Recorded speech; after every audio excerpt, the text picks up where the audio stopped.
Hello and welcome aboard to this episode of the We Are Reading One Piece podcast. This is a podcast dedicated to following the entire story of One Piece from beginning to end as we focus on one volume each episode. We keep the discussion spoiler-free for new fans of the series, so this is the perfect place to follow along, whether you're new to the series or just want to revisit the world of One Piece with us. This week, we will be covering Volume 22, Hope, which covers chapters 196 through 205. My name is Joel, and I'll be your host, and joining me today we have Sean. Hey, this is Sean, back again. And we have Evan. Evan here. Yeah, so we are back to our full crew here after a little break. So we're hoping to be a little bit more consistent with the episodes coming out as we wrap up Alabasta. So we're getting towards the end now. We're in the end game, so not too much more to go. The penultimate volume of the first box set. Yeah, I think there's one chapter that carries over, but I think the actual main story of Alabasta will wrap up next volume. But I think there's like one extra chapter that'll carry over into the next box set. But we'll get there when we get there. Can't wait. And before we do actually move forward with the podcast, I did mention to Evan last week, I did get a Shushu plush while I was in Japan. Oh. So this was one of my favorite finds. I was very happy to see it. So I had to buy it. But I just wanted to show you now that I have it here in my possession. That's incredible. Okay. Now, after that tangent, let's move on to a brief summary from last volume. Sanji was able to defeat Mr. 2 in a battle of mutual respect. Nami was able to figure out how her new climate baton worked just in time to defeat Miss Doublefinger, and Zoro learns how to cut steel during his fight with Mr. 1. Meanwhile, Crocodile appears at the Royal Palace with Miss Alsande and reveals his true intentions behind his takeover of Alabasta to obtain the ancient weapon Pluton in order to surpass the power of the world government. He convinces King Cobra to lead him to the poneglyph, which Crocodile managed to find out about, in hopes that will lead him to the location of Pluton. In order to secure his victory, he reveals that a giant bomb will explode at the palace square in 30 minutes, wiping out both the royal army and the rebels in one blow.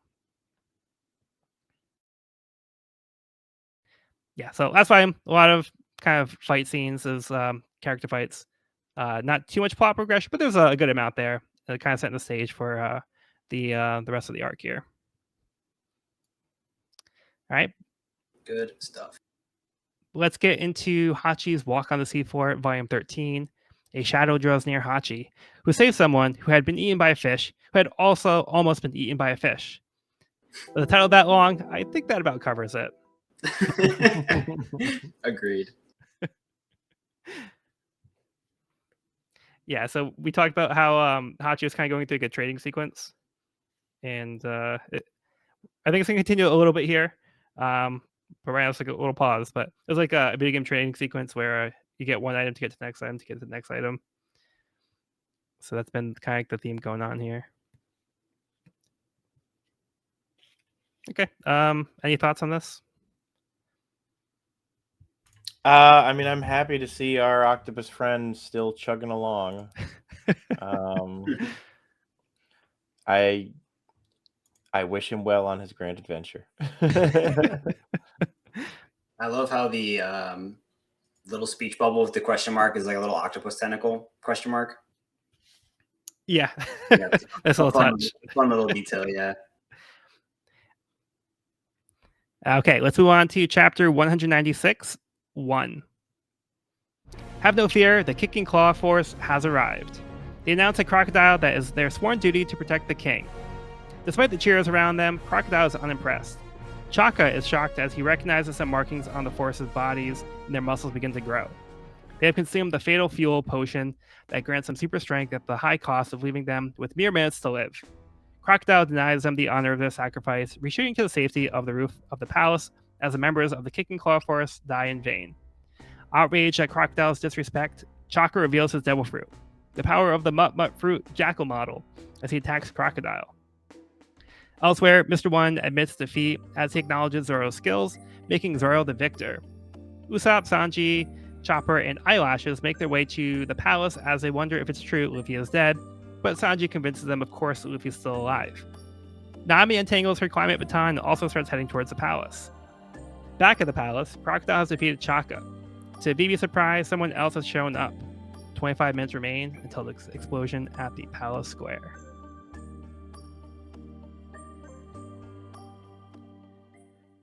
All right, so what did you guys think of this chapter? Chaka blew it. Gave away the secret. Look, And then you get to just see how evil Crocodile is, not even wanting to fight and just, not even honoring their decision there. Yeah, I mean, smart on his part, but yeah, pretty jerk move. Yeah. And then we see Chaka reveal his devil fruit, which is very cool. The jackal.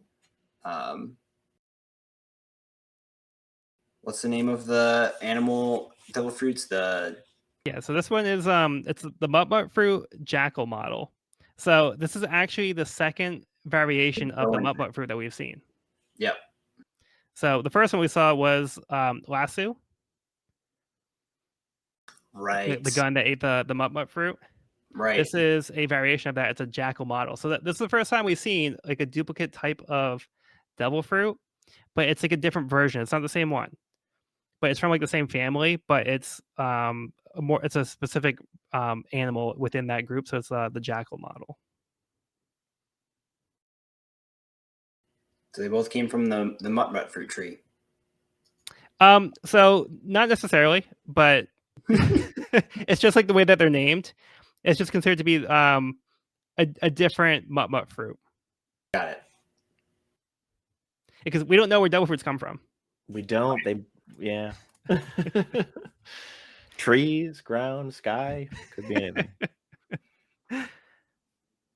I gotta say, it fits for the scene, and it demonstrates Crocodile's cruelty and his arrogance and stuff of just being like not even willing to fight these guys. But it was the most exposition-y thing of just like in a while, which like they're just like, oh no, they drank the super special water that will give them superpowers for a temporary amount of time. It's like Chaka just goes into a monologue about the fatal fuel. It's like, where did this come from? You pulled this out of nowhere. It's just it makes it kind of funny in retrospect when it's supposed to be this tragic sacrifice. Yeah. But it's like, oh, but the fatal fuel, like, and I don't think this shows up ever again. And correct me if I'm wrong, it's ever spoilers, Evan, sorry. But I don't think it's ever mentioned beforehand. It was never brought up before this until this exact moment for this exact scene. Yeah, there's 2 pages of the entire series dedicated to this concept and these characters. Yeah, so we don't hear like any mention them before, like not like some kind of illusion, like but like our hope lies in the the kicking ball force. Like when they show up, Crocodile, you're in trouble. It's not like nothing like that. They just like show up out of nowhere. We never even heard these guys before, and they just show up just to die, just to show how much of a jerk Crocodile is. That's their only purpose of the story. Yeah, I kind of respect it, honestly. Yeah, a little bit. Yeah. But that being said. Like as like kind of like useless as they are, I kind of like this. Like I said, it's only 2 pages. Like with my memory, I could have sworn like it was longer. Maybe from like the anime. I don't know if the anime drags it out longer, gives them like more screen time. But like in the manga, they like get like 2 pages. Like we don't even get like their names or anything like that. They just kind of show up and they do like a little thing. And just like Crocodile's attitude towards them is like awesome, like in the worst way. And like everybody's like shocked that like Crocodile doesn't want to just like go 4 against 1 and like take on these super powered like dudes. It's like, no, I'm just gonna show up here. Like they just told me they're gonna die in like a few minutes. Like it's not like an hour or something like that. It's like they have minutes to live. So Crocodile's like, I'm just gonna wait it out. Like why would I fight them? He probably could take them, but like why would he? What a jerk. But so Crocodile, he's a pirate. He doesn't necessarily have honor. That's not like his thing. Definitely not. As we've seen many times. Yeah. But to contrast, we see that the Alabasta like army does have a sense of honor. So for them, it shows more of their character as well. Chaka unfortunately also gets like defeated like off screen or off panel. Like he doesn't put up much of a fight either. Mhm. So like actually was that in this Yeah, at the end of this. yeah. So like chapter. yeah, Chaka's defeated like off panel and he doesn't put up a fight. Like we see like his cool like devil fruit, like he literally comes in to attack. We don't even see him do anything. Like we just see him like jumping into attack. Next time we see him, he's like on the ground defeated. Which is too bad because he looks very cool in the jackal form. Yeah. It's a cool devil fruit. Oh well. That is what one does when one drinks the fatal fuel. In their defense, it's not their story. So I mean, it's BB's story. But you'd expect them to at least maybe put up more of a fight. But I think it just kind of shows how kind of dire the situation is. Valid. Yeah, I think they were just the catalyst to get Chaka to show his form. Yeah. I do like the world building here, though. It's just like a little piece of like the bigger part of the world of One Piece. Like I love because we have a story this big, we can take like 2 pages to dedicate to this thing. It really doesn't matter in the long run, but it just kind of helps flesh out the world to make it feel a little bit bigger. You know, it's something else we haven't really seen in the story up to this point. Yeah. Any other thoughts on the chapter?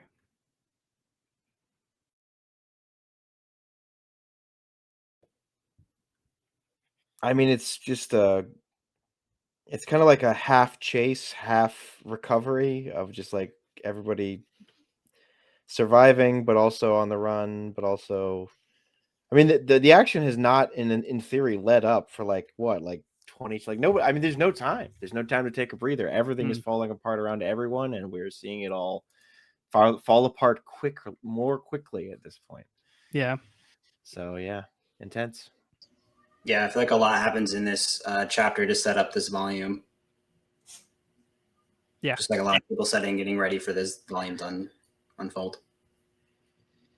Yeah. That last panel was pretty awesome with Crocodile looming over Chaka, who kind of looks like Batman if you look at him real quick. Are they the same person? I've never seen them in the same room before. I don't know, man. It could be possible. But we do get the official confirmation of Zoro defeating Mr. One. There really isn't more of the fight. Like the fight really did conclude in the last volume, but we get the little narration box saying Zoro won. But it's basically just like Mr. One falling to his knees at this point. That's just wrapping up that battle. And then everybody running away to kind of regroup. Sanji having conviction that Luffy is fine, even though like Usopp is like wondering can it be true. He doesn't want to believe it, but he's scared it's true. Chopper can kind of go either way. Chopper's like whoever's telling him what's true, I'll believe it. But yeah, I think that's really about it for the chapter. All right, let's move on to the next part of the cover story. Hachi's Walk on the Seafloor, Volume 14. The Macro Fishman Pirates on the scene. Macro and his crew arrive.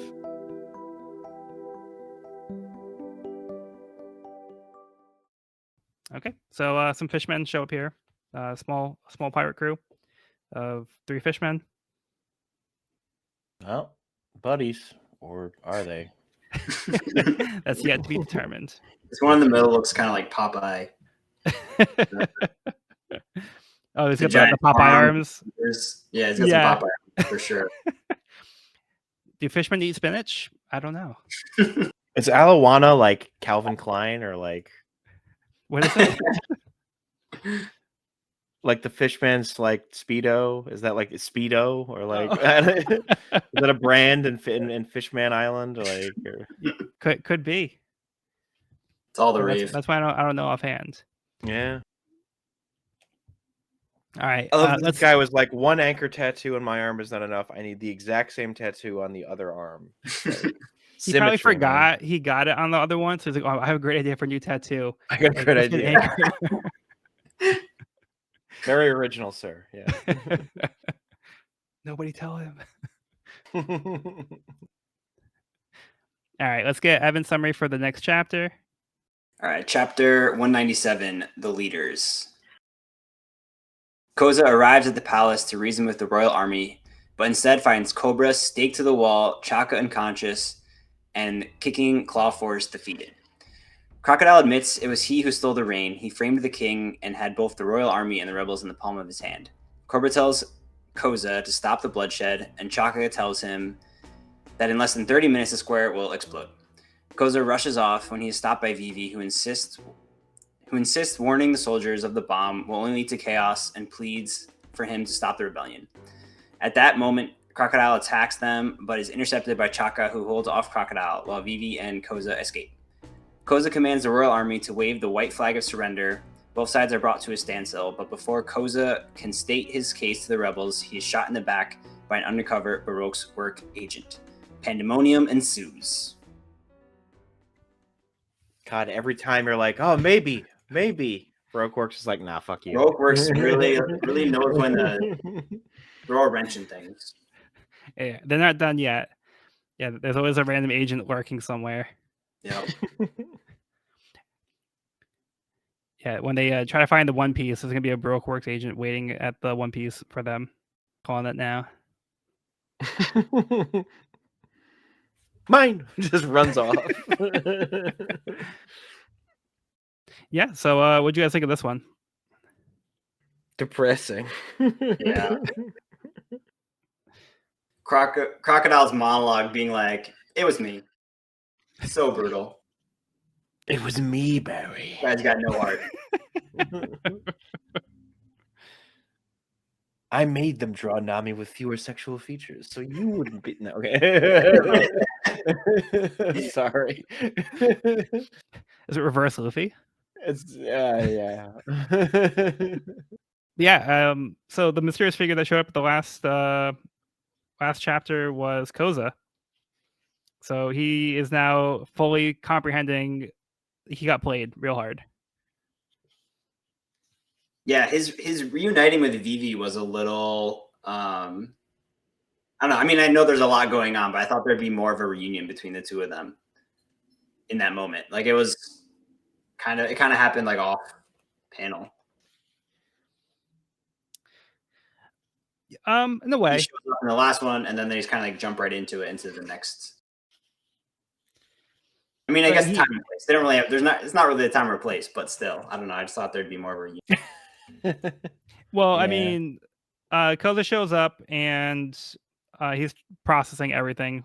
He can't believe like everything he thought this whole time. Like he's been like the war he's been fighting has been a pointless war, and he was just like a pawn in somebody else's game, like just working into their plan, and causing needless bloodshed.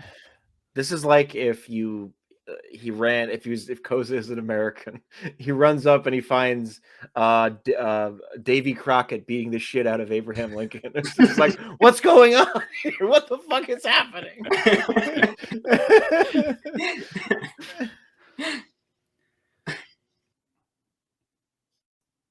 So then their reunion is more like because Koza tries to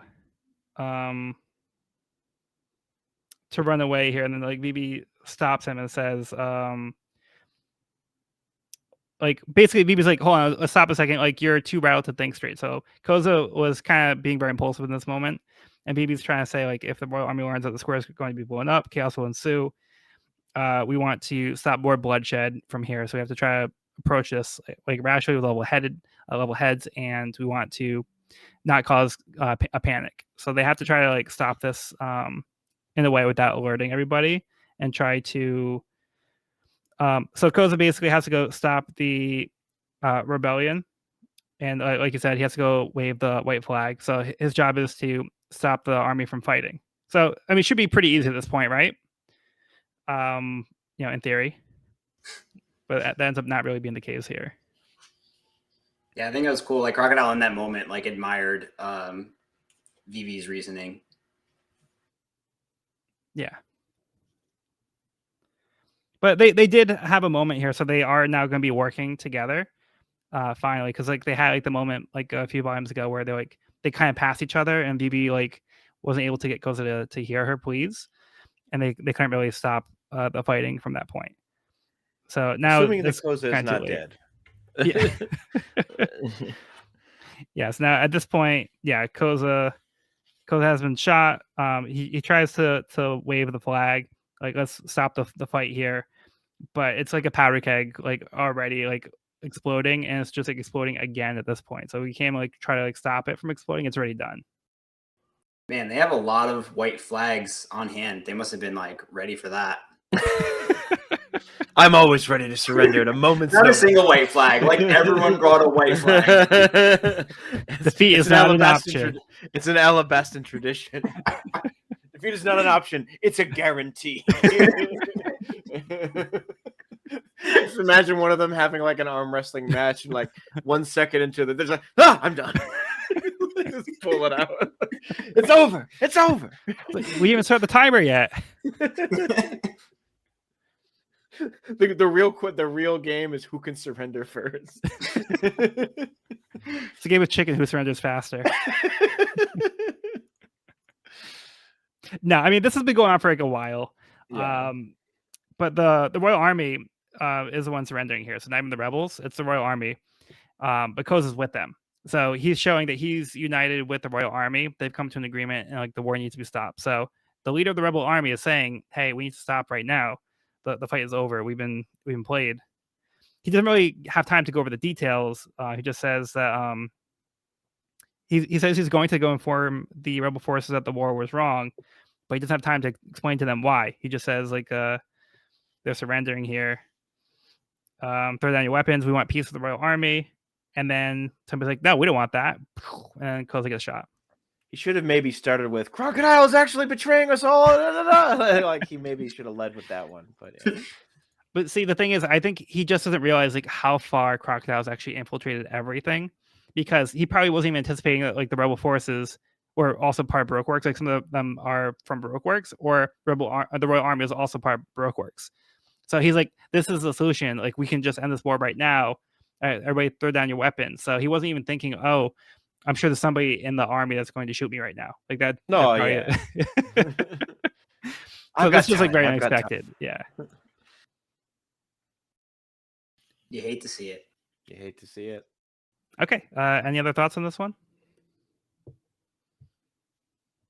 I'm good. Let's hope the white flags can keep flying. We need more white flags. We need more white flags.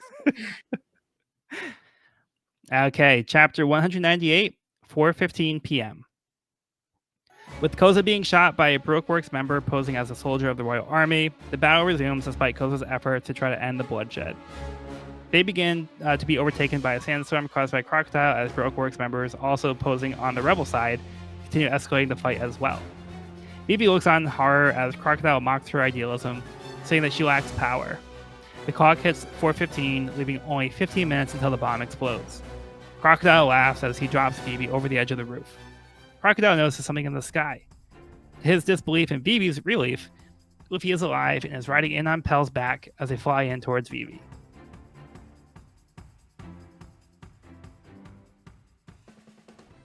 What an entrance.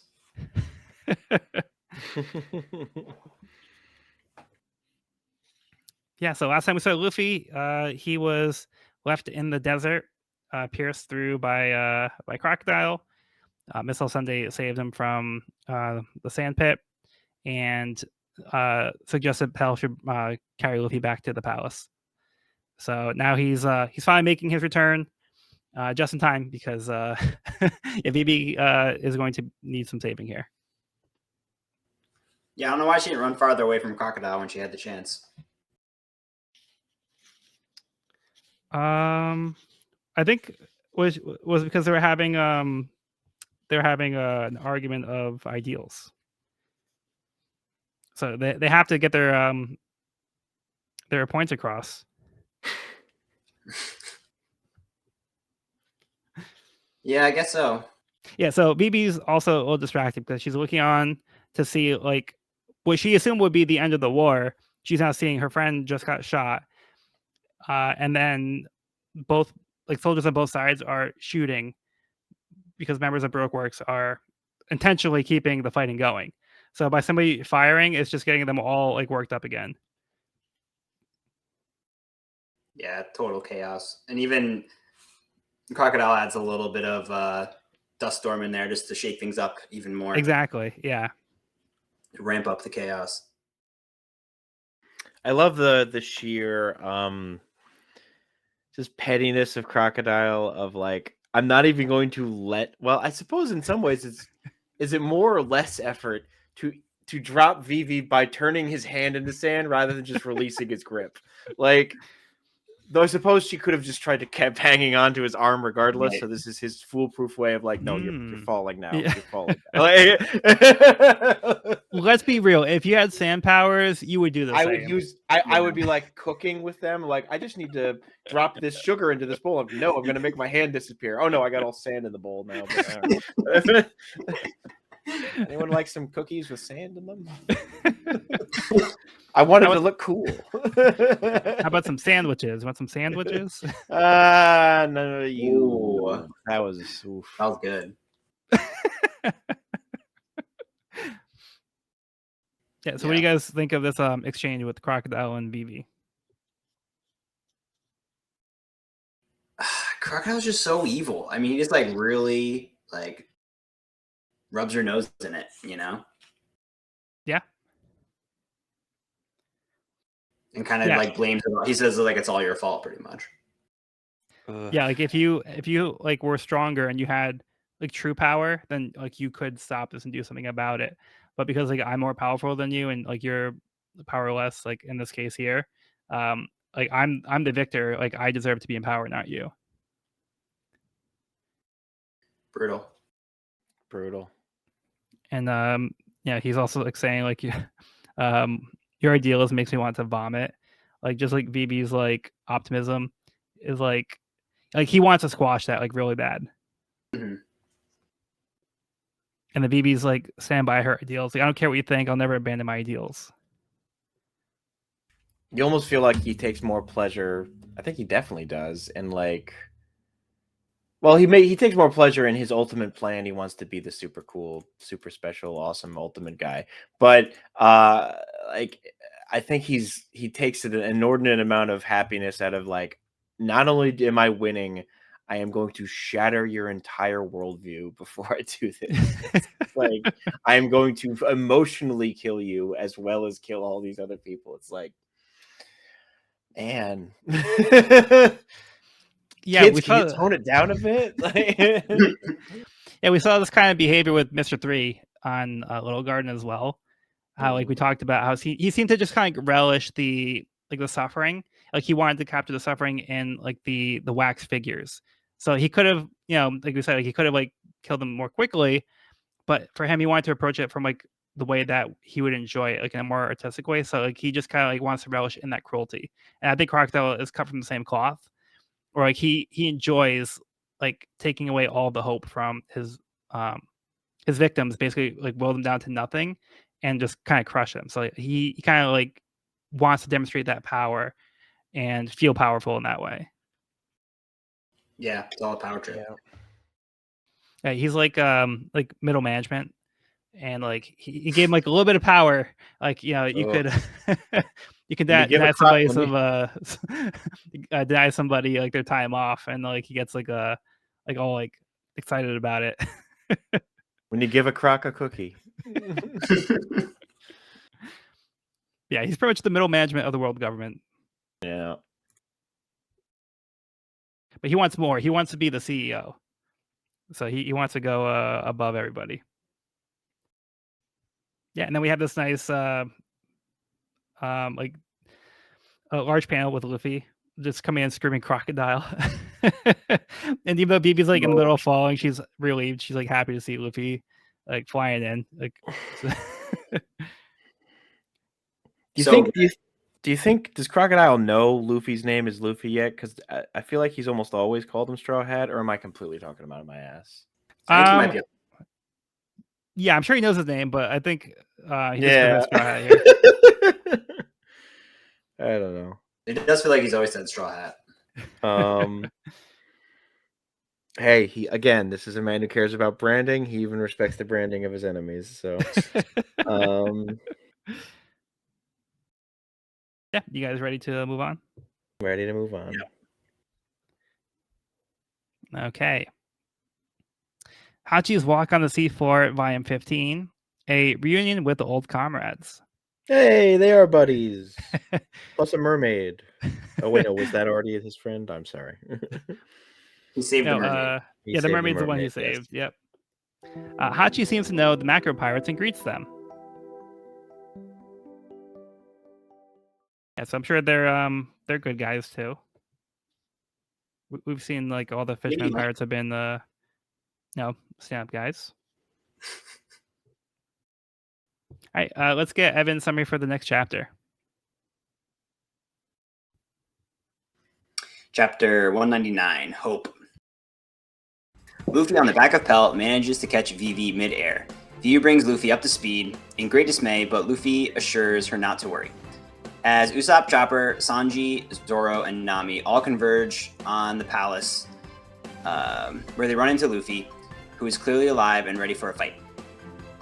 Luffy launches himself up the wall to confront Crocodile. He throws a punch, Crocodile shifts the sand to evade, but the punch lands, sending Crocodile flying.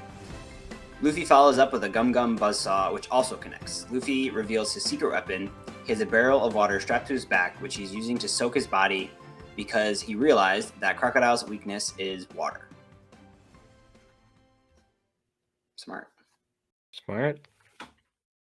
All right. Yeah, really smart. And it was cool how they kind of showed how he figured that out when he was stabbed through in the desert. He had a small barrel of water on his chest, which was punctured. And he noticed that when Crocodile's arm was wet from that attack, that he was able to grasp onto him. Yeah, they had that little flashback panel there, which was a nice touch. Yeah. Some good thinking. See, I remember that pointing seed was that planted. I remember pointing that panel out, being like, "Oh, it's like." I said like, "Hey, Crocodile looks like he was annoyed by that for some reason. I wonder why." And I was wondering if Evan would pick up on it. I think he did.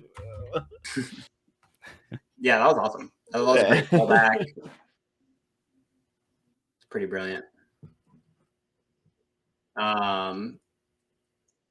I also love that Nami follows through on clobbering Usopp when she's despite him already being in a full body cast. Yeah. I love that because like at the end of her battle, she's like, "Next time I see Usopp, I'm gonna clobber him," and of course she follows through. Fucking love She that. did. Yeah, that just means he's an easier target. You can't run as fast.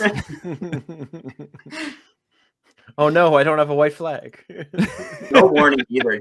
She just yells his name and whacks him. Yeah, Nami will pretend not to see it.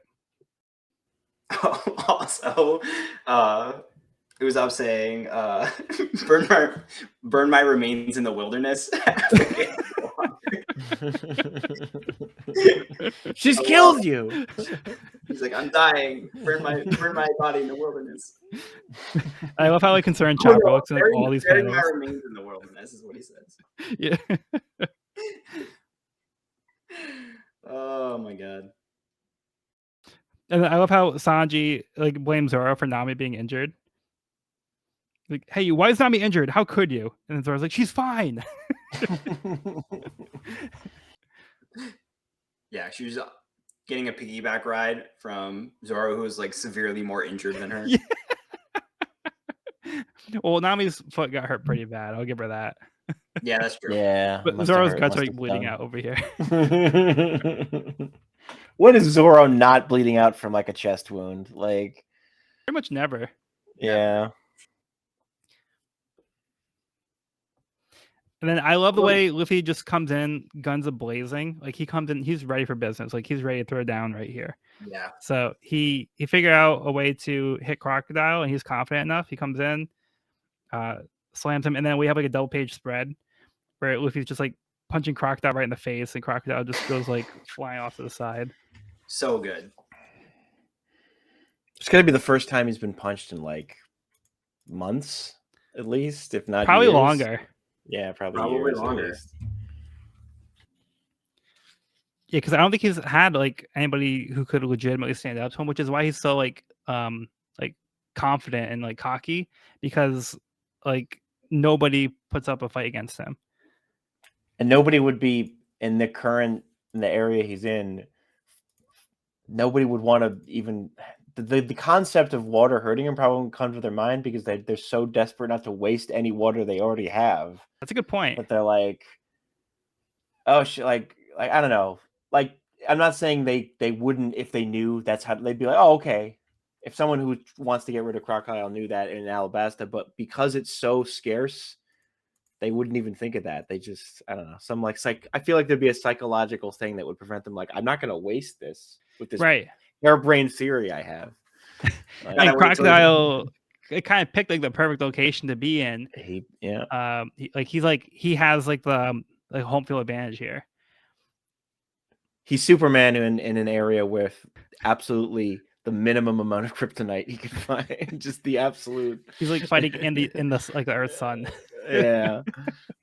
Except for his underground lair that he has. Yeah, Cool that does lair. seem a little like that. That's Really pretty feels like risky. his ego at the top is like, I am surrounded by water, but I'm like, Yeah. whatever. He's like almost like baiting like his subordinates to like try to overthrow him. Like, go ahead, try it, see what happens.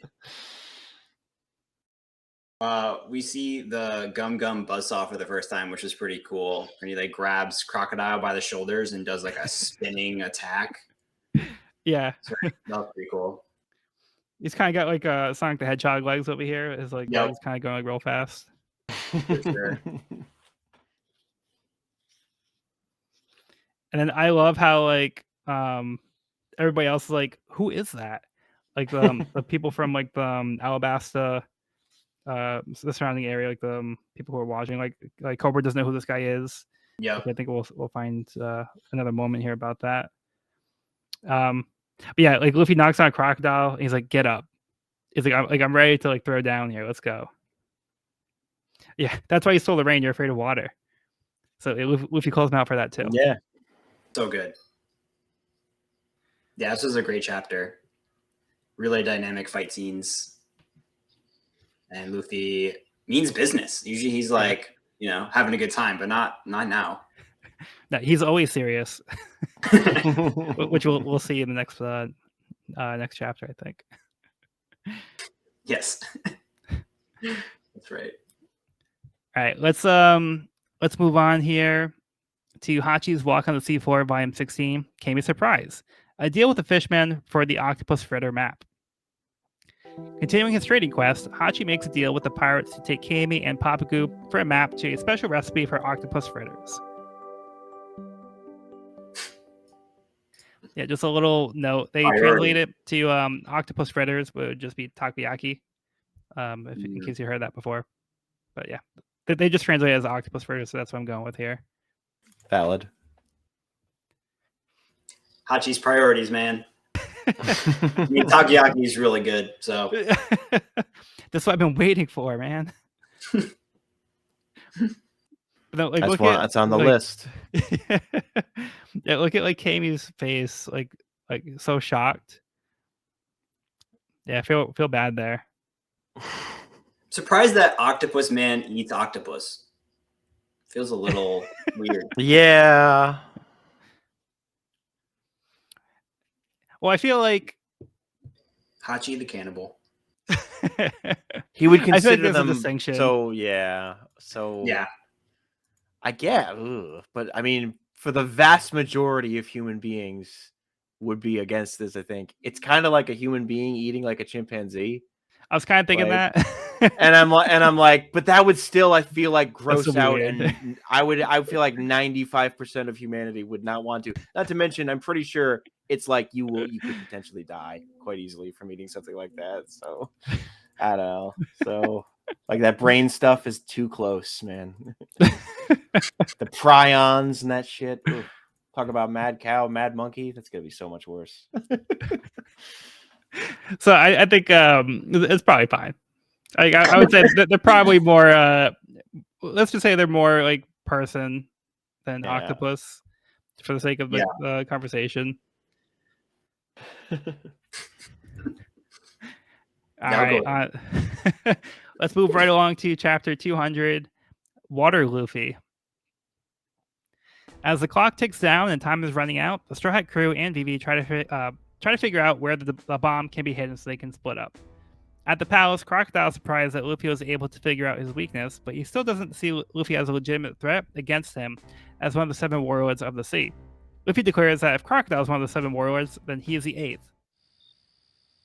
Anyway, Cobra asks Nico Robin who this is, to which she responds that he's a pirate who has saved Vivi's life again. As Luffy tries to land a Gum Gum pistol, Crocodile demonstrates that he can still suck the moisture from Luffy's arm even though it's wet. Luffy starts chugging water and pours some over himself to restore his dried up arm. Luffy tries a different tactic as he grabs his other arm mid-attack and flicks it, causing it to vibrate and make Crocodile unable to grab it during the Gum Gum shotgun attack. Crocodile manages to dodge and counters with a Desert Spada, which Luffy narrowly avoids as the ground splits. Luffy attempts to throw the barrel at Crocodile to soak him, but Crocodile blows him and the barrel away with the sables. Crocodile laughs at Luffy as he's useless without a barrel of water. Luffy admits he's right, so he drinks the entire barrel to fill himself with water, transforming him into Water Luffy. Unfortunately, Luffy springs a leak. Crocodile thinks Luffy is goofing around until Luffy shoots a water bubble at him and lands a Gum Gum bazooka.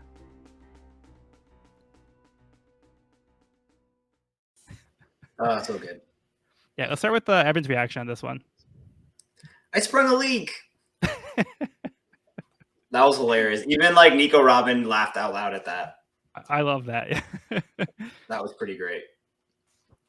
Yeah, I mean, I think we see Luffy being incredibly resourceful, which I feel like he proves over and over again that he's such a valuable fighter that he's able to come up with to change his plan quickly and kind of go for it. And it seems to work out for him most of the time. Yeah. But yeah, I think that's pretty smart. You know, instead of relying on a barrel that he has less control over, to just like drink all the water and to keep it in his stomach, which looks pretty hilarious. He's like all swelled up. A little similar to how he looked back in Whiskey Peak when he ate all the food. Oh yeah. I also love the beginning of this chapter when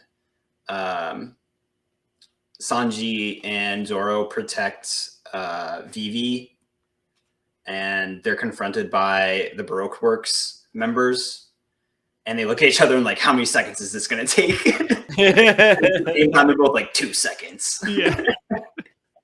It was a great moment. Yeah, even though they both just got finished with like some pretty crazy fights, they're like, we could take these small fries, no problem. Yeah, that was a great scene. Now, Sean, how about you? Great. I'll never get tired of watching Usopp run around in a full body cast. It's just like how does he get traction on his wrapped up legs? Like he's just gonna like, I guess, I don't know. The ground is rough enough where he is that it's just like friction will keep me afloat. Got a lot of layers. I guess so, yeah. Like, is it really necessary? I mean, like his nose got like shattered, but like, does he really need the full body cast? Like, like he's like, committed at this point. He yeah. can go back. Yeah, I'm sure if Chopper gave him all those bandages, it was absolutely necessary.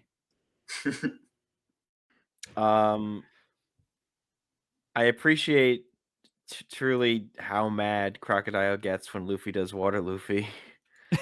It's just like, I'm fighting a cartoon character. Yeah, it's just like the tables are turning a little bit, but that bomb is still coming. Yeah. Yep. Yeah, but back to the comment you just made.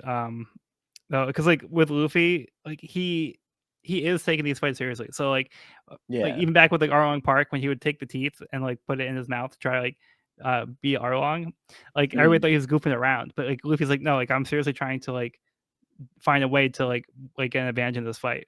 Like Luffy's being serious in these fights, but like it doesn't seem that way because like it seems like off the wall compared to like everybody else.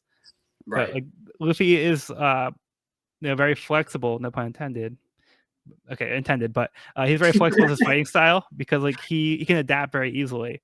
So he doesn't like feel like he has to go and commit to like one thing if it's not working. Like he'll try something different. So we saw him like adapt to this fight here, where like because he saw last time Crocodile grabbed his arm, so he doesn't want that to happen again. So what's he do when he's mid attack? He like knocks his arm down and causes it to like wobble. It's almost like a pseudo like Gum Gatling. So like Crocodile has like multiple like versions of the fist coming at him, but now he can just grab onto it like last time. So it's more likely to hit, but he does dodge it. But Luffy's trying to adapt to these fights, so I think that's like where Luffy's creativity like kind of really shines, and it comes off as like being silly, but Luffy's like he's a very clever fighter in that way. Yeah, it's like you're saying, he does it by like any means necessary, and he has no shame. Like Yeah, you're saying, like a lot of people think he's like goofing around because he looks hilarious or he does something that seems silly, but you know, like you said, he's taking it seriously and he's trying to win by any means necessary and being resourceful in those moments. But yeah, kind of going back because I also had a comment here about Nico Robin laughing at Luffy, because like we don't really have a good sense of this character. Nico Robin, from what we've seen so far, I feel like has been generally pretty serious, but I feel like has been showing like kind of like an amusement to Luffy in general. So like even though like her boss is like kind of like the one being like attacked here and like getting frustrated, like she really should be laughing at her boss being like attacked in this way, but she just finds it funny. So I really like that these little character moments that we're seeing. Yeah, she's a tough one to read so far. Yeah. But then Crocodile just getting increasingly frustrated, which is also great to see, because he's like already defeated you, but now like he's actually seeing like Luffy's putting up a fight here. Like he didn't think Luffy was actually going to be a real threat. So he's actually getting hit. So this is looking a lot better for Luffy than it did last time. It sure is. Yep. Any other thoughts to this chapter? I'm trying to go. I'm going back through chapters on my phone right now here, but I was thinking of like it's Robin's weird because she's laughing and she helped Luffy out, obviously. Excuse me. But I feel like she was also taunting Vivi a little bit semi-recently, or am I imagining things where she's just like, I think you're right. you don't understand, princess. Like not as bad as Crocodile, but like so it's like Right. what is she still seems kind of like enjoying this, like she's standing around and laughing while Koza, not Vivi's father, I forgot. The Cobra, yeah. Cobra Koza, is like practically crucified to the wall behind her. And so it's still like, what is going on here? I don't know how nice you can really be, Robin. But she's definitely like a villain. And like she just seems like maybe like her, we're gonna get a little bit more of this, but like her goals don't necessarily have to align with Crocodile's in this way. So she could have like her own reasoning for these things here.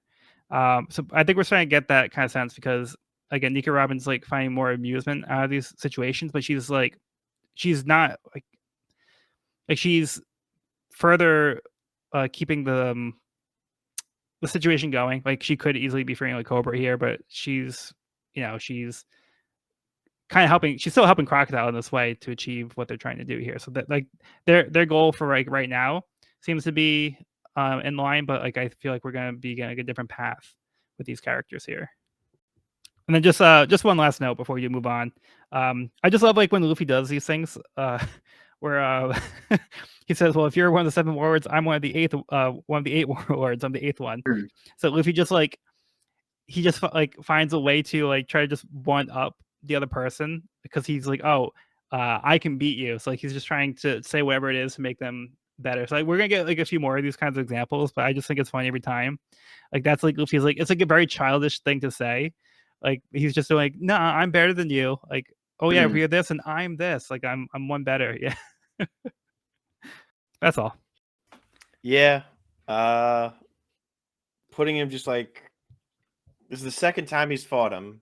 First time he lost, he's like, "Nah, I'm in the same league as you, buddy." It's like we want to believe that, but it's kind of like going one-on-one with like LeBron James getting absolutely stomped, coming back like a week later and being like, "Sign me up to the team, buddy. You know I'm good for it. You know I'm on the same level." Like it's like let's go best 2 out of 3. Come on. Best 2 out of 3. We got this. You got this. Run it back. Yeah, that's a good point. So like he's like bite a little bit more than he can chew, but like he doesn't like, even see it that way. He's like he still has like that confidence even after being defeated. Like he doesn't have a doubt in his mind that he can win. But now he feels even more confident because he has an advantage. So he knows a way to Yeah, he does. to fight. So he's actually in a much better position than before. So all right. All right, let's see the rage of water, Luffy. Let's get Evan's summary for the next chapter. Chapter 201, Nico Robin. As Water Luffy lands a big Gum Gum bazooka on Crocodile, Nico Robin has King Cobra lead her to the poneglyph. Crocodile, in a rage, turns the palace into sand. Luffy is nearly swallowed up, but manages to launch a few water balls at Crocodile, who is able to absorb them in his right hand and continues turning the palace grounds into a desert. Meanwhile, Nico Robin and her hostage Cobra are confronted by Tashigi and the Marines. Tashigi will not allow them to pass. Cobra tells them not to worry about him, but to stop the fighting and prevent the explosion in the square. Nico Robin grows impatient and strangles a majority of the Marines using her devil fruit powers. Tashigi orders the remaining Marines to head to the square and faces off against Nico Robin alone. Robin quickly disarms Tashigi and holds her own blade to her throat. Back at the palace, Luffy hangs from the side of the wall as the palace grounds are completely shifted into sand. Crocodile appears at the wall's edge and grasps Luffy by the throat. Luffy fires a few water balls from his mouth but misses. Crocodile lifts Luffy and drains him of his moisture, stating, "You lose, Straw Hat." Bum bum bum. Oops. Not good. Tables have turned. Yeah, after just talking about all that confidence and like there's no way Luffy can lose again, right? Like we've never seen Luffy lose before, and we've seen him already lose once. So second time, surely he's gonna win, right? In this case, turns out no, he loses again. Well, look, Luffy, I know that that hole was made just for you, but you shouldn't have gone through it. Like, do you both get that one? Yeah, I got that one. Okay. A reference to Ito in the next Yes. in the next chapter. I love the idea though that no, it's a silly thing. I'll tell you guys later. But we get a big dump of exposition about Nico Robin here. Like, Yes. just this Yes. weird, crazy, like, what's the deal with her sinking 6 marine vessels when she was only 8? Like, even with her power, that seems excessive. Like, Yeah, but at least we get something. We get something on Robin. Like we've had nothing up to this point, pretty much. yeah. Yeah, we knew that she was like notorious for some reason, but we didn't exactly know why. But she's recognized here by one of the Navy soldiers and says that she has a bounty of 79 million berries since she was 8 years old. So she's somebody to watch out for. So she's probably dangerous for a certain reason. If she was wanted already as a child, I think that says a lot because 79 million berries in context is like the most we've seen in the series, with the exception of Crocodile before he became a warlord. What his bounty was before he became a warlord, I think it was like 81 million. So Nico Robin has one of the highest bounties we've seen in the series so far. And that was when she was 8, which was like 20 years ago, right? Or something like that. Yeah, she's got to be like in her 20s or something around here, around her 20s, maybe like late teens. Yeah, I remember that. I don't know how many ago. Yeah, so she's probably around like 28 here. 28 currently, yeah. Interesting. I'm excited to see her character develop more. I want to know more. We do get a few more moments in this chapter for her too, which I do appreciate. So she's finally being all right. Let's go. Crocodile's distracted. Cobra, take me to the poneglyph, And then Cobra doesn't know why she would be interested in such a thing. And then in response, she just like uses her powers to kind of pull his arms back. And she's like, the look on her face, she's like, don't ask stupid questions, just take me there. She has like the shading on her face too. So like, she's not messing around. And then as she walks away, she has she exchanges a glance with Luffy, and she's like, hee, your luck has run out. There's no more time. So like she's kind of really playing to this mystery element of this character. And Luffy seems to not really know what to make of her either. So he doesn't really say anything to her.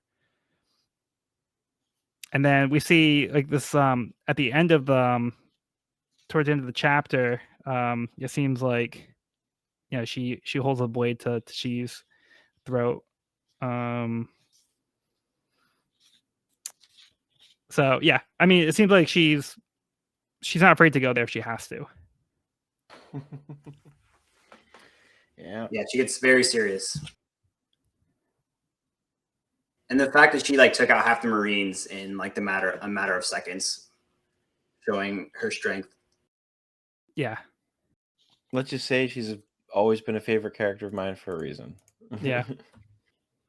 Yeah, I like her so like I said, I'm really enjoying her character, and I'm excited to like get more from her. Seems incredibly powerful. Like yeah. And then I like more of this fight too, because Luffy is now kind of like on the back foot. Crocodile does like the really cool thing where he sucks out the moisture of everything around him, and the ground starts to crumble away. Like that's like so cool to me. Because that's just like it seems like such a strong ability to use. Because like even like the grass starts like dying around him, like the statues start to crumble and turn to sand. So I just think that's like a really cool ability that Crocodile demonstrates here. It makes you think about how much like moisture, even infinitesimal amounts, just enough, make things exist as the way they are. Particle chemicals, and I don't know. I'm not going to begin to say I can understand it, but I get the underlying concept of just like, what if everything just became drier and drier and drier and drier, like eventually to the point of it just crumbles into sand and dust, and it's just like, oh, this is dark. And a very cool power because like he is sand, and so he's kind of like creating an environment that's to his advantage in like a fighting situation. Yeah. Yeah, and like Luffy needs the ground to stand on. Crocodile can just kind of float away. So then Luffy gets shriveled up at the end, which is pretty shocking to see. He looks like just like a dried up like bag. Yeah, he looks exactly like a Junji Ito character. Like especially in the next chapter, like when you see his whole face.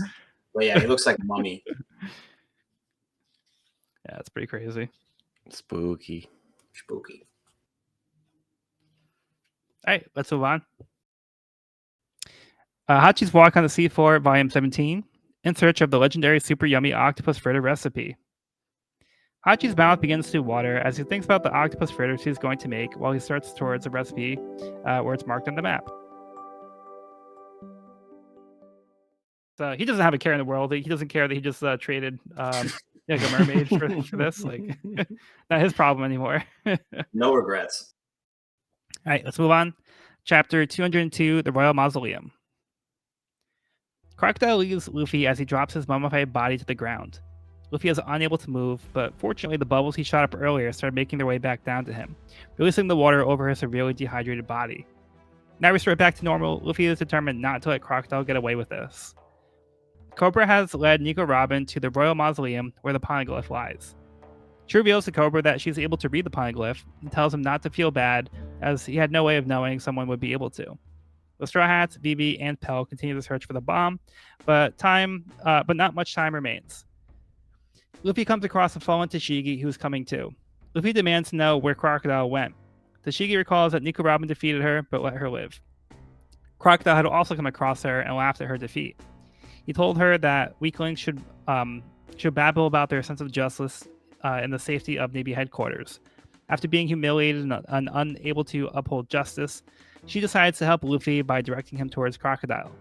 As Luffy runs towards the entrance of the mausoleum, his stomach begins bleeding again and he passes out.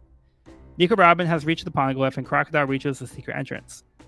4 men remain until the explosion at the palace square. Oh, we are running out of time. Intense. Yeah. So meanwhile, all the stuff we've been talking about as it's been going on, the whole time the clock's ticking down, and we're getting closer to a massacre with the bomb at the town square. So that's always going on in the background of like the past few chapters here. Yeah. So what do you guys think of like this section here where Nico Robin is interested in seeing the poneglyphs and she reveals that she can read them? Even more mystery. More Right? mystery. We only know so much about the poneglyphs at this point. Like, very little, I'd Very say, little. overall. So I can't say it tells us much more. It just tells us that she is more. I think she was like into something more than we like what more than Crocodile in certain senses, because just of how secret these things are. Like, he just wants a lot of power, but not maybe in a specific, not in such an existential way as like this ancient knowledge. Like, he just kind of wants an existing empire, but she's looking for something way more secretive and mysterious, way less openly powerful and way more subtly powerful. Yeah, because Crocodile is just interested in getting the weapon. Yeah. It seems like Nico Robin wants to go to the poneglyph to read it, but she's not interested in Pluton for herself. So this is where I was saying like they're interested, like their goal is kind of the same, but their interests don't really align here. So they wanted the same thing for different reasons. So yeah, so Cobra gets down here. He's probably leading them over here thinking like no big deal because nobody can read these anyway. Nobody knows what it says. So as Nico Robin's like going with him, she tells him like, oh, I can read these like these things that like nobody else seems to know how to do. So it's a special skill that Robin seems to have here that makes her a little bit more valuable in this case. Yeah. So she explains that's the reason why Crocodile teamed up with her, and that's why like he can't kill her. So like it's not because they like each other, but they need each other for this goal. Interesting. Yeah, and then Cobra doesn't even know what it says because she asks. Well, she says your poneglyph here reveals the location of Pluton, doesn't it? And he says, I wouldn't know. Like I don't know how to read this thing. So his goal is just to protect the poneglyph. Generations of Alabasta kings have been entrusted with protecting the poneglyph as their only duty. So they don't even know why it's important. They think it's just like a recorded history of Alabasta. And if Robin's the only one that can read it, how do we know that she's being fully transparent? We don't. Yeah, so we don't know how much to trust her. She can say whatever she wants. What Pluton is and just not telling you. Right. Very mysterious. We didn't talk about the dumb luck of Luffy getting rehydrated.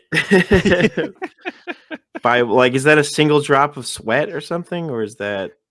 It's the water ball that he like. Oh, okay. Yes, I was gonna say I forgot. Like the perspective, it's not immediately clear exactly what exactly is hitting him to me, but I see that now. Yeah, that's just pure dumb luck. That's another almost example of like at I've forgotten the name. Like Logtown of just like the lightning saved me because fate wills it. It's just right. Like, that's the same thing I was thinking too. It just feels very convenient. The only like kind of defense I really have for it is we see him shoot up the bubbles in the last chapter. At the end, we see the bubbles he says you missed, so the bubbles do go up in the air. But yeah, it's just very convenient that they happen to fall right back on top of him. And I think they kind of contained, it wasn't like an air bubble. It seems like they were actually like water bubbles, kind of like a water balloon kind of thing. Because like when it splashes on him, like it actually like causes like like a water splash to kind of like come up. It goes like swoosh. So you can see like the water kind of splashing over him. So it kind of covers his body. So it's not just like a little like pop a bubble and like he's like fully hydrated. It's like actually water kind of going over him. So, but yeah, I think it's like highly convenient that it just happens to fall on him. But I give it a pass because it was kind of set up a little bit, and for the story purposes, like Luffy's just like very lucky in that way.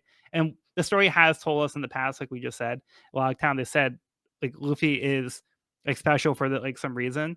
Like the story has straight up told us this, so it's like you can kind of like be like, okay, like I get it.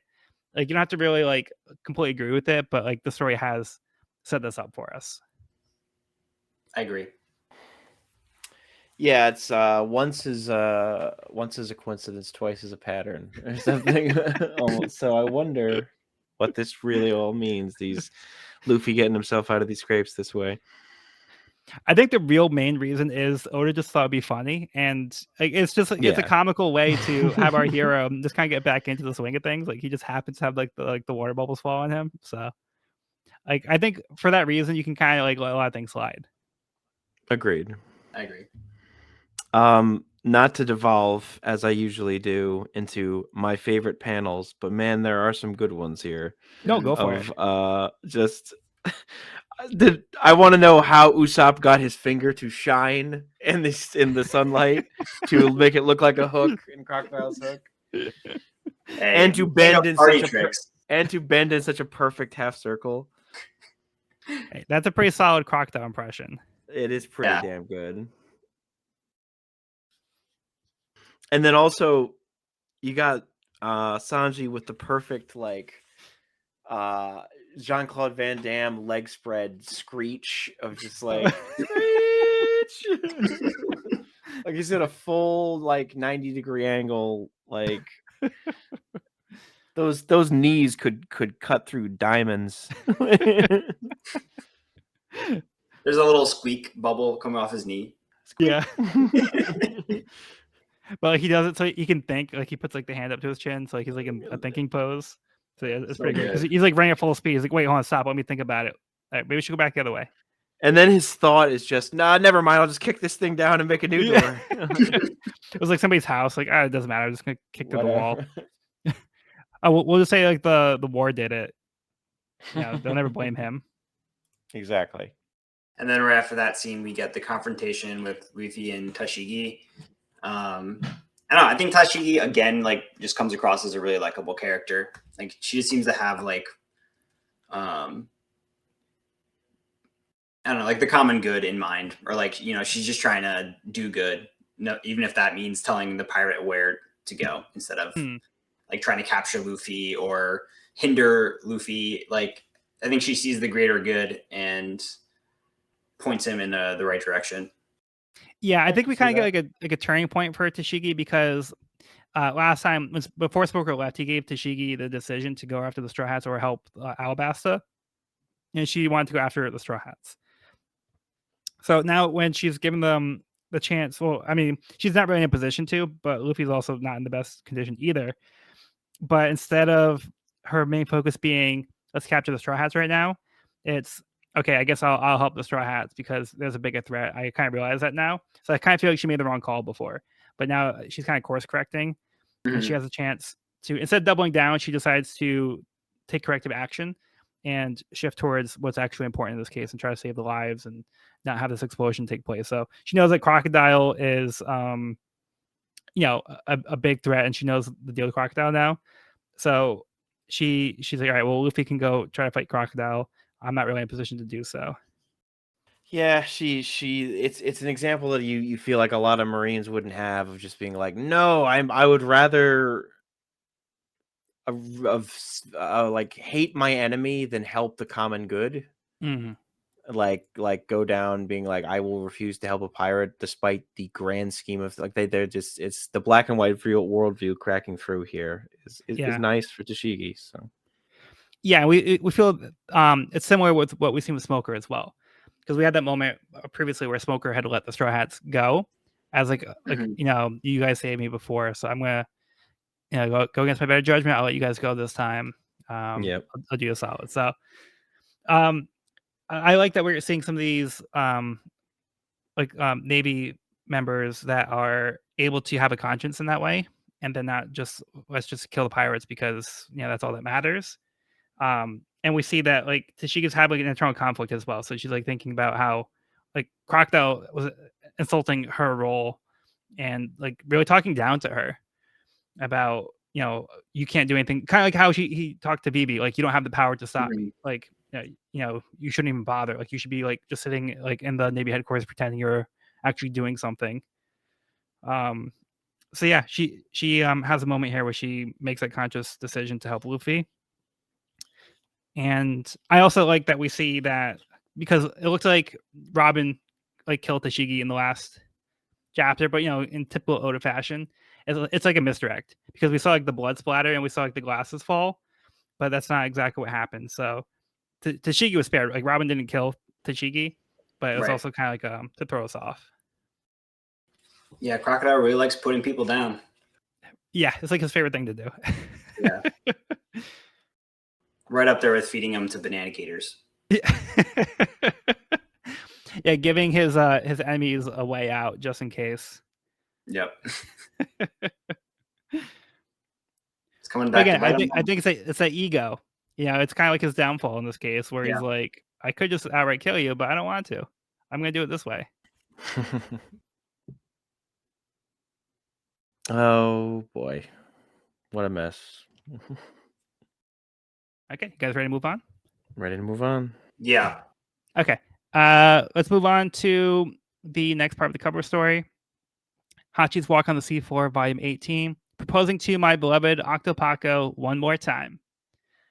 Hachi thinks that if he's able to get his hands on the recipe for the legendary octopus fritters, there's no way Octopaco can reject his proposal again.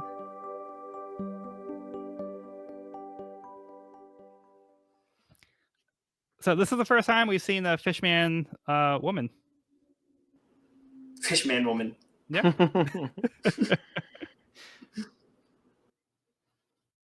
But it seems like Hachi has some kind of wishful thinking here. Yeah. So love makes you do crazy things, I guess. Maybe she thinks he's a cannibal because he eats takoyaki. Oh my god, we're not getting back into this again. You might be onto something. That could be the reason. Maybe they just weren't good enough. I don't know.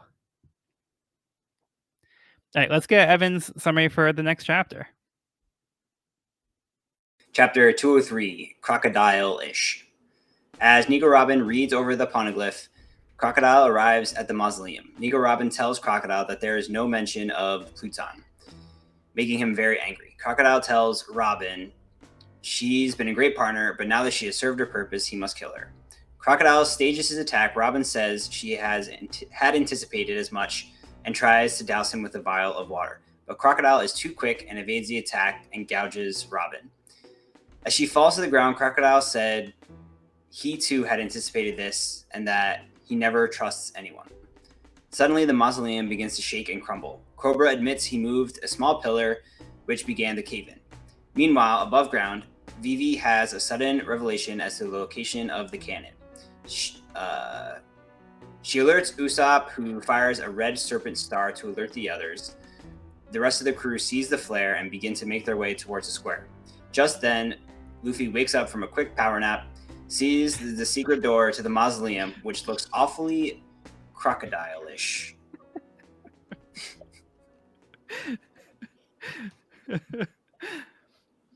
Yeah. It's so good. So good. Yeah, just a quick note. I think the anime uses the term crockish, and then I also went to see how Stephen Paul had translated. I think he also said crockish. Like either one works, but I kind of like crockish better. I like crockish better too. Yeah, like that's a little crockish. It's kind of like fishy, It's like fishy. It's a little crockish. I guess that's his way of saying it. It looks suspicious, but like in the way the crocodile, like a villain, would be involved somehow. Even though he like had no input at all as to this being like how the trapdoor works. But that Luffy logic. Classic Luffy.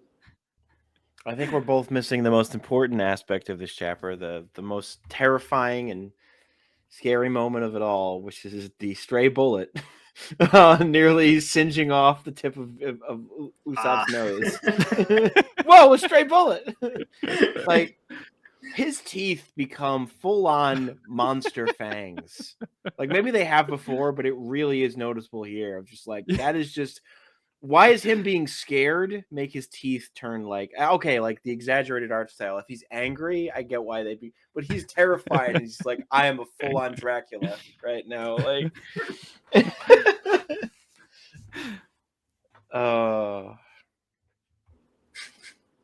Yeah. Meanwhile, Vivi is just like kind of kneeling down, like thinking of like big space, and like Usopp's like almost dying over here. Then she grabs his nose again. Yep. Yep. She knows what to think of. Oh, hi, Vivi. Did you find the guy who's got the bomb? It came up in an SBS question. Did you mention this as well before? I think I briefly did, but it's just like... I think you might have like she's just pulled it up before. Oda's like, yeah, she just... Yeah. It's like a handle. It's like a perfect thing to grab or something like that. It is. Yeah. It's a handle. I want to say that came up, the same exact question and answer came up twice in the SBS. That same exact one, because I feel like I remember it. I think it happened in this volume as well as a previous volume. Because Oda's like, if you see a pot, you grab it by the handle. Or something like that, right? He's consistent. But I almost want to say it was a duplicate SBS. Or I'm not sure if Sean had mentioned it or something before. Maybe. Yeah, because I don't remember exactly. But yeah, I do know it came up at one point, and that was kind of Oda's answer. But it does seem like Vivi has an idea of where the bomb would be. They've kind of looked everywhere. Like they've looked high and low. They haven't been able to find it, but Vivi has a very good idea of where it could be. So they're all going to try to convene in this one spot to try to make it before time runs out. Hopefully she's right. Hopefully. Kind of have one chance of this, so. What do you guys think of the confrontation between Nico Robin and Crocodile here?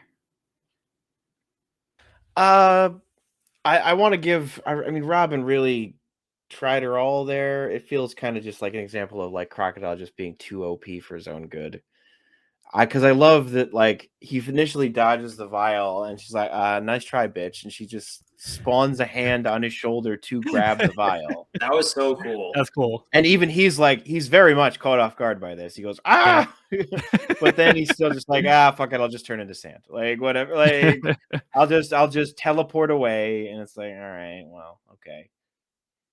That's lame. Like, I'm sorry. But, like, she had it, man. And you just like typed in #NoClip, like, and you just like, whatever, like, kind of feels like he ripped the controller out when she landed the winning combo on him. It's like, all right, buddy. Yeah, I was disappointed because, like, I feel like I've been saying this whole time, I feel like Robin's power is so strong that I expected more of a fight here. But also, now that I think about it more, like, Crocodile kind of has like the perfect defense against her attack, because doesn't she need to spawn out of like a body? Most of the time, yeah, it's got to be a physical object or something, right? It can't be like in midair, like it can maybe like appear like elsewhere, but like we've only seen like on from like. She needs a surface area, right? That like a solid surface area, like so. Yeah. So he kind of has like the perfect defense against that. Mm-hmm. Unfortunately, so. Yeah, it's a quick fight. But I just love that like their mindset the whole time was like they've been working together, but they like never trusted each other. Yeah. It's like the whole time, like they've been kind of waiting for like the other shoe to drop, and they've been ready to like turn on a dime on each other. So I really like their relationship, how it's been kind of like it's been like a working relationship in a way. It's like, and Crocodile's like, all right, your usefulness to me has been reached. All right, I'm gonna kill you now. Like you have no purpose for me now. Yeah. But like to Evan's point, we don't know. Like this seems a little hasty in my opinion, because like we don't know how much information Robin actually gleaned from this, and if what she's saying is true. But I love how like when he asks her to read it, she does read it, and it's just like history of Alabasta. And he's like, "Wait, what is this? This is what I wanted."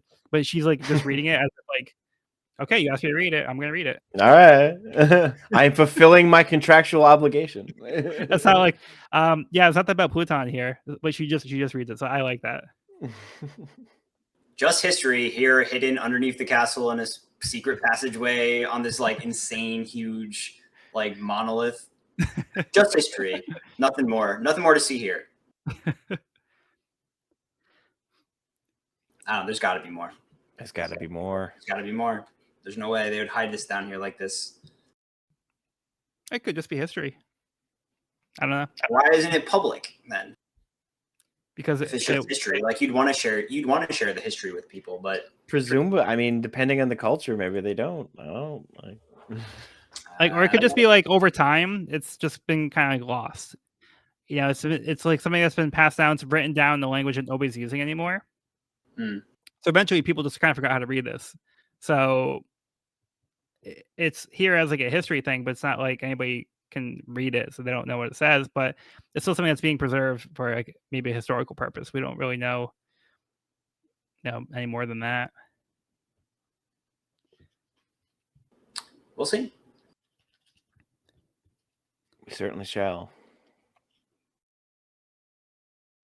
But yeah, it is sad to see Nico Robin be defeated here after she's been doing some good work, for the arc, but she's been outclassed by Crocodile here. Yeah, she's dead forever. We'll never see her again. Definitely dead. Yeah, totally.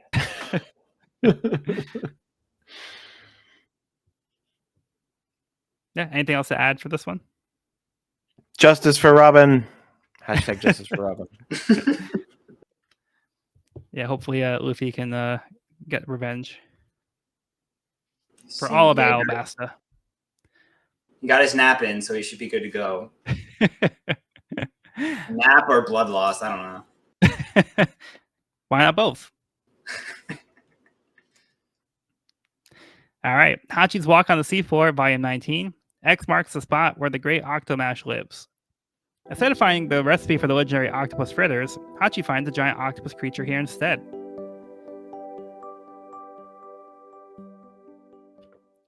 So maybe the map is under the Octomash? Or the recipe is under the Octomash? It was an Octomash. Underwater It was a cephalopod smash.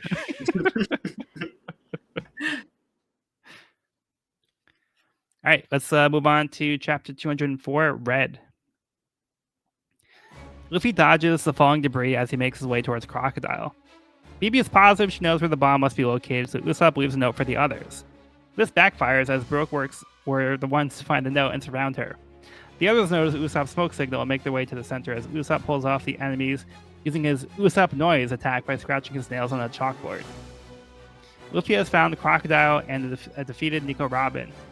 Crocodile is furious that Luffy has somehow managed to survive once again. Luffy says that Crocodile hasn't returned the kingdom that he stole. As Luffy goes in to kick Crocodile, he knows that Luffy doesn't have his water anymore, so he won't possibly be able to hit him. To his surprise, Luffy's attack lands. As Luffy thinks about Vivi's suffering, he doesn't let up and lands another blow on Crocodile. Crocodile finally puts it together that Luffy is using his own blood in place of water. Acknowledging Luffy as a worthy foe for surviving death the past 2 times, he decides that this is a fight to the death between 2 pirates. He removes the outer part of his hook, which was covering the poisonous hook behind it. This will be a fight to the death.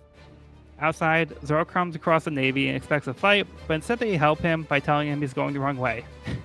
Tashigi and her soldiers decide to fight off Brokeworks and allow the Straw Hats to make their way to the center of the palace square to stop the bomb.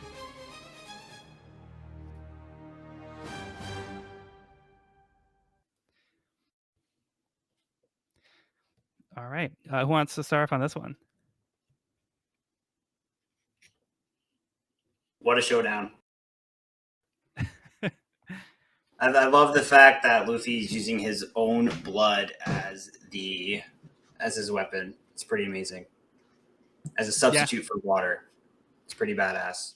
Yeah, like I was saying earlier, he's very flexible and he'll adapt to what he needs to do in the fight. So like this is smart thinking. Like Crocodile does not see this coming. So every time Luffy shows up, he has a new trick up his sleeve that throws Crocodile off. So yeah, I don't know why does he no. What was the point of hiding the hook for so long? Is it just too valuable to poison? I guess, yeah. Could be it's less like it doesn't seem like a stabbing weapon without It's the cheese overkill. It's over it. overkill. Yeah. Yeah, plus I don't know how much the gas leaks out without the cover over it. True. You know, I got to Plus, give it to Crocodile. He finally was like, "All right, Water Luffy. Not bad, not bad." you got guts, kid. This is the closest. Yeah, this is the closest he gets to being like, all right. Yeah, it was almost like a sign of respect taking the. It is the equivalent of Mihawk like going like, I'm gonna slice Zoro with the black blade. Like, Yeah. I would take up my real weapon. yeah, exactly. The gloves come off. Yeah, but I also just think it's a very pirate thing to do to always have like something else up your sleeve. Like you don't want to like show like your whole hand. Like you want to like leave something to kind of surprise people. Oh, and Evan, how do you think that Luffy was able to find the extra moisture to beat Crocodile in the 4Kids version? Oh, in the what? In the anime? And the censored version of this for the 4Kids anime. They can't use blood. They can't use blood. No blood. Not a drop. Like It's actually kind of creative, Sweat? honestly. Sweat. He uses his own sweat, which is honestly not that bad. Though it's also a question of like, why has this not happened until now? Yeah, Because these two have been sweating the whole time. So Yeah, right. like Luffy had a lot of deodorant on before, but Yeah, worn off. Antiperspirant. It got washed off with the bubble. So yeah, now he's so. In terms of considering their previous adaptations, where he shot spikes at Luffy, no, he shot poison rubber plungers. It's like now they're just like just make it sweat instead. I'm like, okay, that honestly kind of works. Kind of works. One of the few changes like that I'm like, all right. did I Still tell you that, dumb, that I did end up looking up that scene that you told me about where yes, the Nami plungers. stabs Usopp. Oh yeah, Quick. yeah. Quick, Nami, give me your fake knife. Give me your fake knife. Oh no! She's like, remember, Usopp, it's rubber. Usopp, give me your fake knife. Oh yeah, Usopp. Yeah, Usopp, give me. right. Oh, okay, Nami, but just it's not real. It's like, oh my god, fuck off. They say all this in the span of like 3 seconds. Like, it's so funny. Anyway, that's too much credit for 4Kids. Let's go back to let's keep going.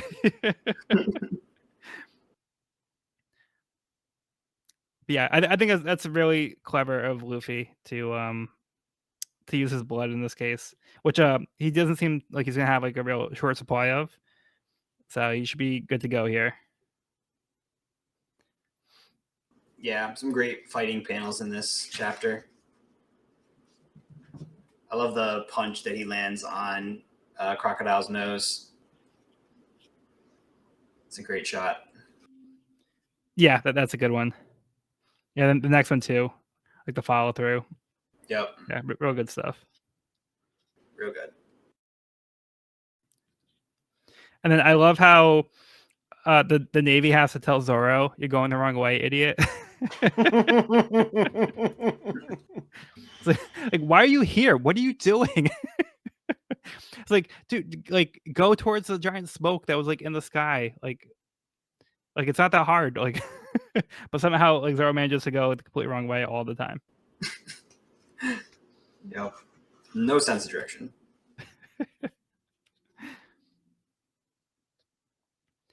And then Tashigi says that like she's here to help. So they're fighting off Emperor Quirks to allow the Straw Hats to go try to stop the bomb with Vivi. So, they're really getting their priorities straight here. So that's good. Gotta have your priorities in order. Yeah, I don't think I have really too much more to add here.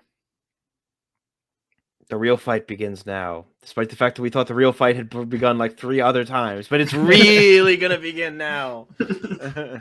Luffy loses for a third time. 0 for 3. All right.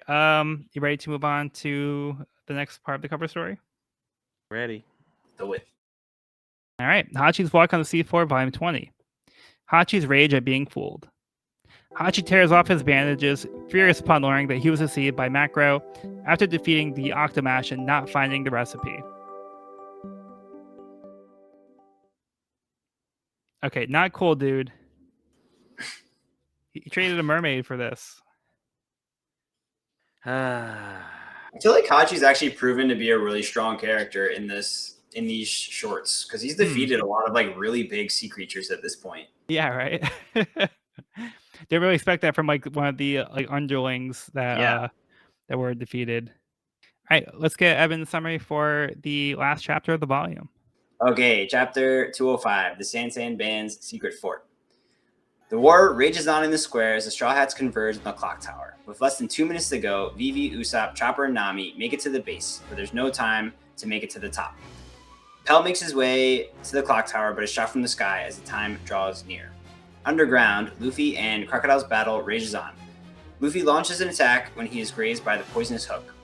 Luffy lands a big kick, but Crocodile is convinced the battle is already over as the poison will soon take effect. But Luffy is not convinced. Back at the clock tower, Zoro and Sanji have already started their ascent, but Vivi states the only way to the top is up a secret staircase from the first floor. At that moment, the clock tower swings open, revealing a cannon and 2 figures. It's Mr. 7 and Miss Father's Day. And with only 30 seconds remaining before the bomb explodes, the Straw Hats need to act fast.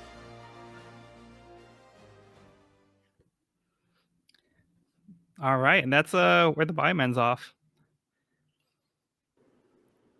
Right as the time is about to expire. A real cliffhanger. Yeah, huh? Oh boy. Look, there's been some really dumb outfits in Baroque work, so like there's been some really silly outfits. I honestly think Miss Father's Day might just be the dumbest of them all. Like it's just I don't know. I can't really disagree with you there. It's just ribbit and a ribbit gun and the ribbit shoes, and it's like I don't get the joke here. What's the I don't know. Yeah, I don't know how Father's Day like ties into frogs. This has got to be some kind of Japanese pun, like involving like, and the elder frog is known to be the blessing of the father. Like I don't know, like there's got to be some kind of pun here, some grammatical pun with the word father and frog or something. Like yeah, I mean, like a lot of the characters haven't really had like a theme. It's not like well, I think Miss Merry Christmas had like a Christmas tree tie. But like a lot of the other characters haven't really had like specific like holiday related type things. So yeah, it's just like the frog outfit is very different. And then Mr. 7, he looks very on brand. Like he looks like very much like, well, we call Baroque works. Okay, then I'm gonna dress like a Baroque man. Yeah. I'm gonna dress like One Piece Thomas Jefferson or whatever the hell. Like. But yeah,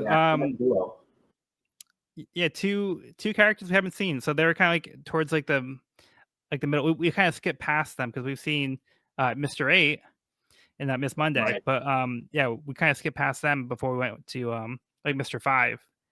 So we haven't seen Mr. 6, or I forgot what his partner's name was actually. But we haven't seen those 2 agents. But yeah, we are seeing now Mr. 7 and Miss Father's Day. So didn't expect to see them. Yeah, after we've already gone past those points by the Baroque agent. So yeah, I jumped the line there. I bet they're secretly the strongest of them all, and it's all because of their outfits. Well, we saw the ribbit gun take down Pell. That boy can't catch a break, but he I can know, catch right? a bullet. He's very good at that. Dang, right? It's like, wow, did you see the way Pell caught that bullet with his back? That's skill. He's got the bullet fruit. What is this? You let him shoot, but no, he just gets shot really, really perfectly well. Like, Hey, that could have hit Usopp's nose, all right? Pell's a hero. He took a bullet for Usopp's nose. Oh, Pell's okay. I like Pell. Yeah, Pell's cool. Yeah, so I really like the action with the fight between Luffy and Crocodile. Some really cool dynamic scenes here. And then there's like a moment where it looks like Luffy goes to like punch to Crocodile, so he stops like mid attack. And it looks like he stops his own attack with his own foot. I don't know if he was like thinking, oh, I don't want to get touched by Crocodile because he can just take the moisture out. He's like, oh, I kind of forgot. You can just catch my arm. So I think that's maybe what he's doing here. Mm-hmm. So instead, he like stops his attack and then he like dodges out of the way. And then I think he does like a follow up with a kick instead. And then like I like this moment too where like Luffy like jumps out of the way and he like jumps onto the wall, kind of like a spider or something. You know, he just jumps into the wall. Yeah, I some think really that's cool, pretty really cool fight sequences here. Was it this chapter or maybe it was earlier when he like fakes a punch? It's like he threw a punch, but then his body like catches up to his fist and he goes with the other arm. That might not have been this. I'm not totally sure. Anyways, very resourceful fighting again from Luffy.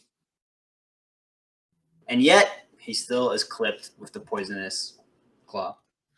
Yeah, that could be the nail in the coffin there. But that's like I said, Luffy. Luffy's still gonna fight through and see this to the end. it's true. Oh, and I like this moment here. Like there's like a thought that Cobra's having when he's seeing the fight. He's just kind of looking at it and he says, "Who is this boy? Crocodile slays my soldiers as though they were mere bugs, and yet he." So he's like acknowledging that like this random person who came out of nowhere is like actually putting up a fight against Crocodile. It might be the only hope that the kingdom has of defeating Crocodile. I really thought the Fatal Fuel 4 were going to do it, but this kid's gonna pull through. Hold on, I've got some more Fatal Fuel for you, boy. He just tosses him a vial. Hey, boy, you there? This will surely help. You'll definitely be Crocodile in a few minutes. Work now. Here, your customary vial of Fatal Fuel and a white flag. Now you are a true Alabastan.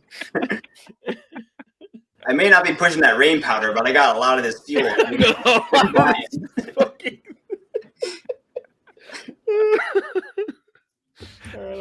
have to rebrand it and not make it like Fatal Fuel because, like, yeah, that's not really going to be like selling too well, you know? Oh. Good point.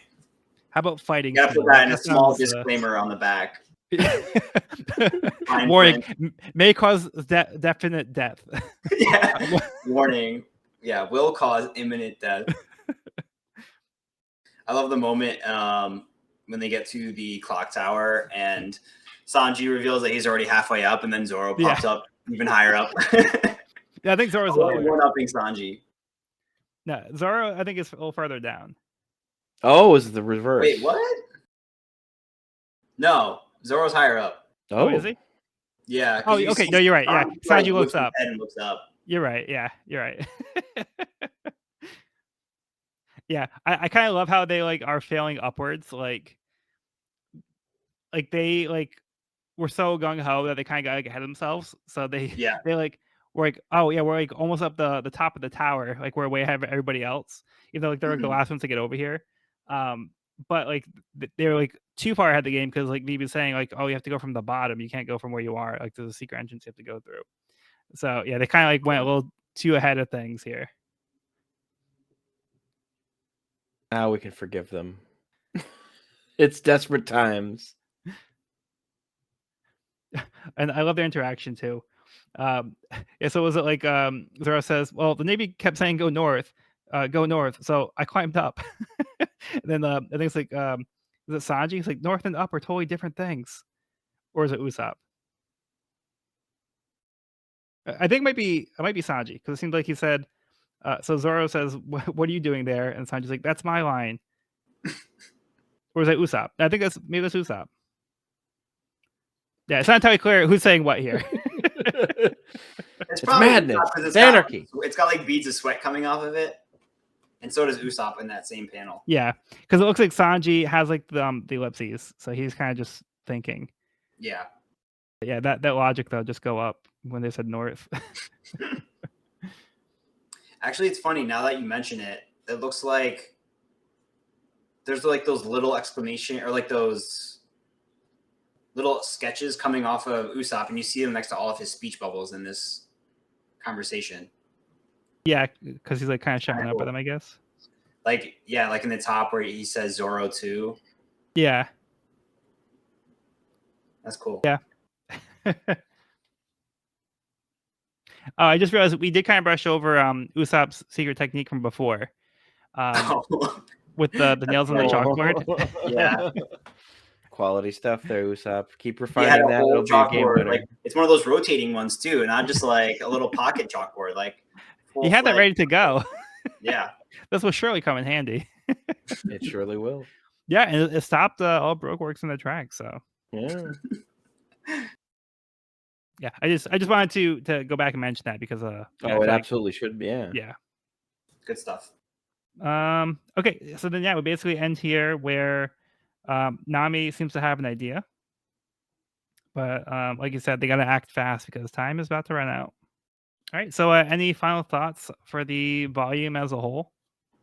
I really enjoyed it as a whole. I can't wait for this to wrap up. This has been such a good arc. And like you said, there's been like a lot of really cool world building with Alabasta. I feel like we've gotten a lot of Alabasta facts and kind of like, you know, how the society is built and the geography and like the history. There's a lot going on and big stakes with like the war raging and now a potential like couple of mile wide explosion or something like that. Yeah. Things are on the high stakes. Yeah. Oh. I mean, even like, what was it? Arlong Park was never about to completely blow up in a 20-mile radius or whatever the hell it was. Yeah. And we hit chapter 200. We did. That's a milestone, I feel like. And we're about to finish the first arc, which I'm stoked about. Oh, not the first arc, but like the first box set. I mean, the box set, yeah. Because yeah, I think there's like 4 box sets right now. I think so.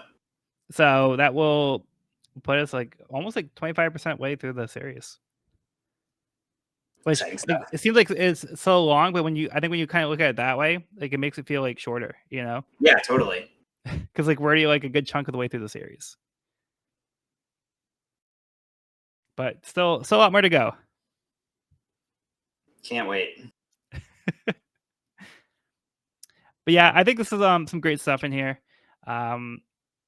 I love all of the interactions with Luffy and Crocodile, like the way they play and the way that Luffy is ready to change his fighting style and find the strategies he needs to fight Crocodile. He doesn't give up even after he's been defeated. That doesn't really stop him in any way whatsoever. Even when he's injured, he fights through. I love like more of the intrigue we've been seeing with, you know, the Nico Robin character and like the Poneglyph mystery.